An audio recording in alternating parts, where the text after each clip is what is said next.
Okay masters, అందరికీ నమస్కారం. ఈరోజు 17వ రోజు సోపానాలు డాక్టర్ డి రేవతీదేవి గారు మనకి ట్రాన్స్లేట్ చేసి అందించినవి. 100 ప్రశ్నలకి మాస్టర్స్ ఇచ్చిన జవాబులు. సో నిన్నటి ప్రశ్నకి ఇది ఒక కంటిన్యూషన్, మళ్ళీ ప్రశ్న వేశారు. దానికి జవాబు ప్రశ్న చూద్దాము. మరైతే దాన్ని నేను ఎలా కనుక్కోవాలి? మీ ప్లాన్ ఏమిటో, మీ ప్రపంచ ప్రణాళిక స్థాయికి దాన్ని ఎలా పెంపొందించుకోవాలో మీకు ఖచ్చితంగా తెలియకపోతే ఈ క్రింద చెప్పిన విధంగా చేయండి.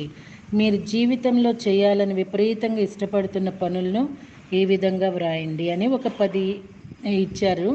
అంటే ఇక్కడ ఒక డాష్ లాగా ఇచ్చారనమాట అండి. మీకు ప్రీతికరమైన ఈ పనులన్నిట్లో ఏదైనా విషయం పూలదండలో దారంలాగా కామన్గా ఉన్నదేమో చూడండి. మీరు ఇష్టంగా చేసే పనులన్నిట్లో అంతర్లీనంగా ఉన్న విషయాన్ని గమనించండి. ఉదాహరణకు మీకు ఇష్టమైన వాటి పట్టిక తయారు చేశారనుకోండి. దానిలో సినిమాలు, టీవీ, అలంకరణ సామాగ్రితో ఆడుకోవటం, ఫ్యాషన్, నటన ఉన్నాయనుకోండి. ఈ ఐదంటే మీకు చాలా ఇష్టం.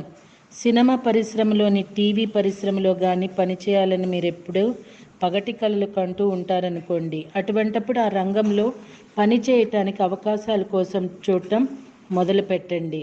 అందరూ సినీతారులు కాలేరు, కానీ మీరు దానికి సంబంధించిన శిక్షణను పొంది ఒక మేకప్ ఆర్టిస్ట్గానో లేక మామూలు సహాయకులుగానో కాగలుగుతారు. ఈ రంగంలో వృత్తిని చేపట్టడానికి కావలసినంత విశ్వాసం మీలో ఉన్నట్లయితే మీ సేవలను వృద్ధిలోకి వస్తున్న ఏ నాటక సమాజానికైనా అందించండి. కొంత అనుభవాన్ని గడించండి. మీకు ఇష్టమైన దాన్ని మీరు చేయటమే ముఖ్యం. అంతేకాదు, మీరు మనుషులతో మాట్లాడుతూ, వాళ్ళకు సహాయం చేస్తూ, మూలిక కషాయాలు ఇస్తూ, తోట పని చేస్తూ, పిల్లలతో ఆడుకుంటూ ఉన్నట్లయితే మూలికలను పెంచండి. ఇతరులకు బోధించడం, ముఖ్యంగా పిల్లలకు బోధించడం లాంటివి చేయవచ్చు. సహజమైన భూమాతకు సంబంధించిన చికిత్సల గురించి క్లాసులు మొదలు పెట్టాలని మీరు నిశ్చయించుకోవచ్చు. దీనిని సరదాగా కాలక్షేపం చేయటంతో మొదలు పెట్టండి. తర్వాత దానినే భుక్తినిచ్చే వృత్తిగా మార్చుకుంటారు మీరు.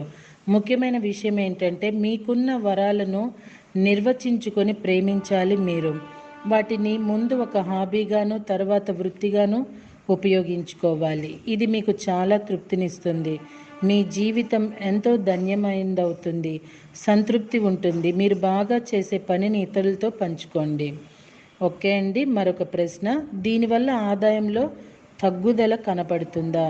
జవాబు, కనపడవచ్చు. కానీ మీ జీవితాన్ని మీరు ఎలా గడపడానికి ఇష్టపడతారు?